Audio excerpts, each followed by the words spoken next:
လောကမှာဘေးရန်ဆိုတာသူ့ဘာသူပေါ်လာတာမဟုတ်ဘူးတဲ့များသောအားဖြင့်ကိုယ်လုံးလို့ရလာတာတန်ကိုတန်ကြီးကတန်ကိုဖြတ်တယ်ဆိုတာလို့ကိုဖြည့်ဆည်းနေကြတာဒီကနေ့ခေတ်ကြီးကြည့်လေလောကမှာတဘာဝအလှတွေတောတောင်ရေမြေတွေဘယ်သူဖြတ်လူတွေပဲဖြတ်နေတာ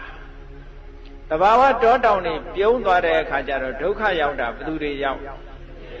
လူတွေပဲရောက်တာလူတွေကကိုယ်သေးထွင်းကိုဒူးနေတာကြီး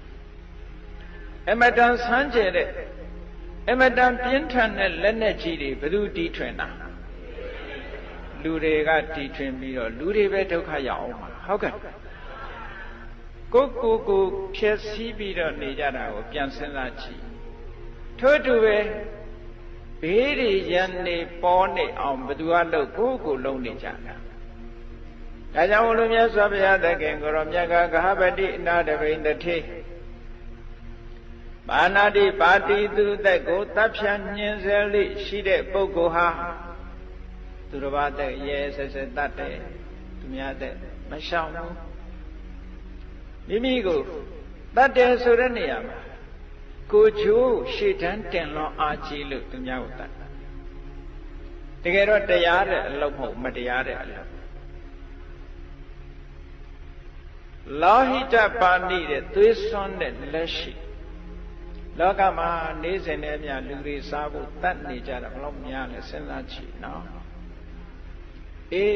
ဒီလိုဆိုလို့ရှိရင်တလောကလုံးတတ်လို့စားရင်ဒီတတ္တဝါတွေမသေးတော့ဘူးလားလို့ဆိုဒီလိုလဲတွက်လို့မရဘူးလူကအပျော်အနေနဲ့လဲတတ်ချင်တတ်တာပဲဟုတ်ကဲ့ဆင်ကြီးတွေစားတာဆင်ကြီးတွေကိုတတ်နေတာအသားစားဖို့တတ်တာလားအစွဲရောင်းကျင်လို့တတ်တာလားကဲဒါဆိုလို့ရှိရင်တတ်လို့စားရုံနဲ့ဆင်တွေကတော့လွတ်မှမရှိလွတ်ပါမှာအေးဒီပြင်တတ္တဝါတွေလည်းပဲ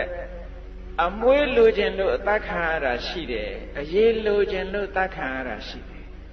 ဒီပိစံမေသူဟိညတေကျက်တစ်တွေအရေးလေးလှလှလေးအင်ကြီးချုံမယ်လက်ပွေးအိတ်ချုံမယ်ဟောအသားတော့စားတာမဟုတ်ဘူးနော်ကြားတွေကျက်တစ်တွေအရေးလေးကလှလို့သက်ခံကုံစရောဓာန်တွေသူဟိညတေတဲ့ဆင်းနေသက်ခံရတာစားတာမဟုတ်ဘူးအစွဲလိုခြင်းလို့တတ်တာအဲ့တော့လူတွေကတခုခုတော့တတ်နေကြအောင်မှာပဲအေးဒါကြောင့်မို့လို့လူတွေကိုအပါဏာတိပါတိသူရဲ့တက်ကိုတပ်ဖြတ်လေးရှိတဲ့ပုဂ္ဂိုလ်သည်